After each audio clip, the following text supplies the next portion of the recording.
Chief general Asim Munir का खैरपुर टामे वाली का दौरा। आर्मी चीफ ने बहावलपुर कोर में जारी फील्ड मशक का मुआयना किया। मशक का मकसद ऑपरेशनल तैयारियों मुस्तकबिल के चैलेंजेस से निमटने के लिए पेशावराना महारत को बढ़ाना था। इस मौके पर आर्मी चीफ ने मजीद कहा, हम चैलेंजेस से बाखूबी वाकिफ हैं। कौम की हिमायत से मुसल्लह अफवाज पाकिस्तान के दुश्मनों को शिकस्त देगी।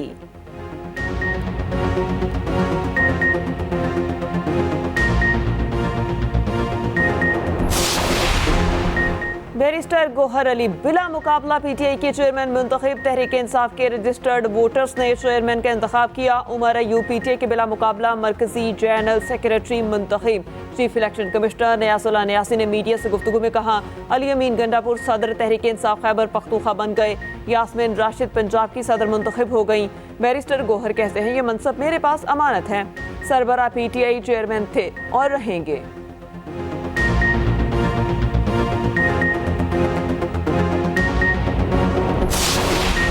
पीटीआई में एक बार फिर सिलेक्शन का अमल सिर्फ 15 मिनट में मुकम्मल हो गया। प्रेस रिलीज 1.5 घंटे तक रोककर अवाम इलेक्शन कमीशन और अपने पार्टी वर्कर्स की आंखों में मट्टी डालने की कोशिश की गई।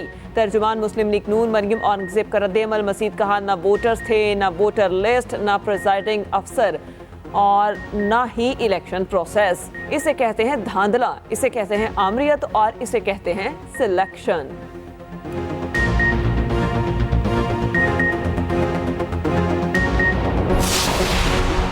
सुप्रीम कोर्ट का चेयरमैन तहरीक इंसाफ के खत पर एलामिया जारी। चीफ जस्टिस पाकिस्तान काजी फाइज ईसा को अपनी आईनी जिम्मेदारियों का अदराक है। चीफ जस्टिस पाकिस्तान पर ना दबाव डाला जाए, ना ही जानिबदारी वो करेंगे।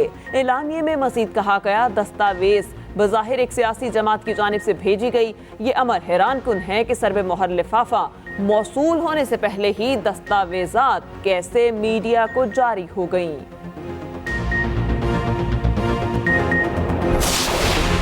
मौसमियाती तब्दीली एक बड़ा चैलेंज। हमने अपनी आइंदा आने वाली नस्लों के लिए कुर्राए अर्ज को महफूज बनाना है। निगरान वज़ीर आज़म अनवारुल हक काकड़ का दुबई में क्लाइमेट समिट से खिताब। मजीद कहा, मौसमियाती तब्दीली से मुतासरा तरक्की पजीर ममालिक को मुख्तलिफ मसाइल का सामना है। तरक्की पजीर ममालिक को मौसमियाती चैलेंजेस से निपटने के लिए फाइनेंस, इस्तेदाद कार और टेक्नोलॉजी चाहिए।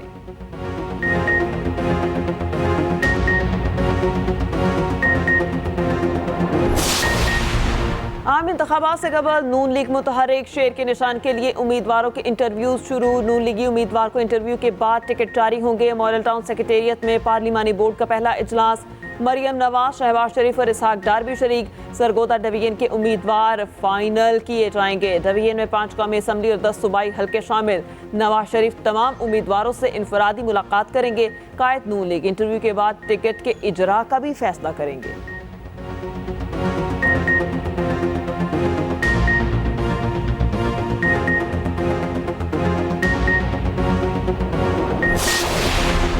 बहुत से लोग बलूचिस्तान में पीपल्स पार्टी के टिकट से इलेक्शन लड़ना चाहते हैं। 3 साबिक एमपीएस ने पीपल्स पार्टी में शमूलियत इख्तियार की। रहनुमा पीपल्स पार्टी फैसल करीम कुंडी की न्यूज़ कॉन्फ्रेंस। मजीद कहा, बिलावल भुट्टो जरदारी 7 दिसंबर से खैबर पख्तूनख्वा के मुख्तलिफ इलाकों में जलसों और पार्टी वर्कर कन्वेंशन से खिताब करेंगे।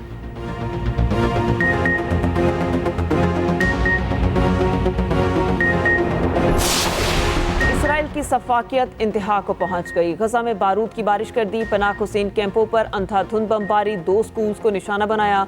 200 से ज्यादा फलस्तीनी शहीद, सैकड़ों जख्मी। अस्पताल के कंपाउंड में खड़ी एम्बुलेंसेस को बारूद से उड़ा दिया गया। 24 घंटे में 200 से ज्यादा अहदाफ को निशाना बनाया गया। ताज़ा हमलों में 6 इसराइली यरगमाली हलाक हुए। हालिया जारहियत में 15,000 से ज्यादा फलस्तीनी शहीद हो चुके। रफा क्रॉसिंग पर पहुंचने वाली इमदाद रोक दी गई। खुराक और अद्वियात की फराहमी भी बंद। इसराइली जासूस तैयारे गजा में निचली परवासें करने लगे।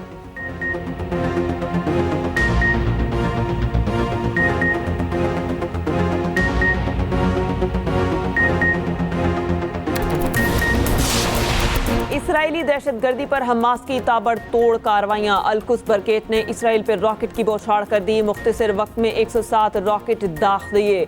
इसराइली दारुल हुकूमत मुजाहिदीन के निशाने पर रहा। तल अवीव में मुतादिद मिसाइल गिरे, गाड़ियां तबाह। उधर लिबनान बॉर्डर पर महाज फिर से गर्म।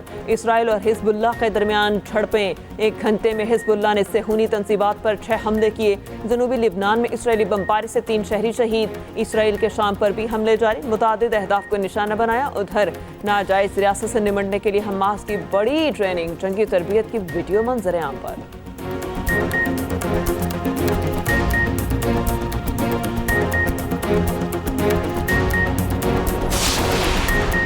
और इंसानी हकूक़ के अलमबरदार फ़लस्तीनियों के कत्लेआम में शरीक निकले। फ़लस्तीनियों की नस्ल कुशी के लिए अमरीका इसराइल के साथ खड़ा हो गया। खतरनाक बम्बों की खेप सेहूनी रियासत के हवाले की। अमरीकी अखबार वॉल स्ट्रीट जर्नल ने भांडा फोड़ दिया। व्हाइट हाउस ने नेतन्याहू को 15,000 बॉम्ब फराहम किए। 5700 से ज़ायद तोपखाने इसराइल को दिए गए।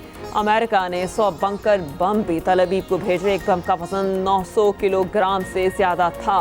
इसराइल ने बंकर बॉम्ब गजा के गुंजानाबाद इलाकों में गिराए और बम अफगानिस्तान, इराक और शाम में इस्तेमाल किए गए।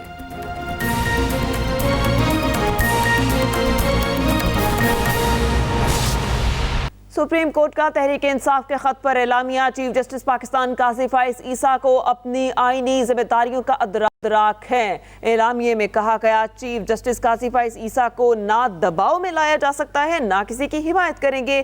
चीफ जस्टिस काजी फाइज ईसा अल्लाह के फजल से और अपने हल्फ के मुताबिक फ़राइज़ की अंजाम दही करते रहेंगे।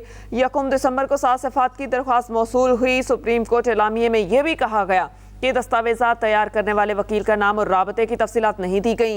लिफाफे के मुताबिक दस्तावेज़ात इंतज़ार हुसैन पंजोता ने कुरियर की और दस्तावेज़ात बेज़ाहिर एक सियासी जमात की जानिब से भेजी गई हैं। सुप्रीम कोर्ट का तहरीक इंसाफ के खत पर एलामिया। चीफ जस्टिस पाकिस्तान काजी फाइज ईसा को अपनी जिम्मेदारियों का इदराक है, ये कहा गया एलामिये में। इस पर बात करेंगे जहांज़ेब अब्बासी से। जी जहांज़ेब, बताइएगा एलामिये में और क्या क्या कुछ कहा गया?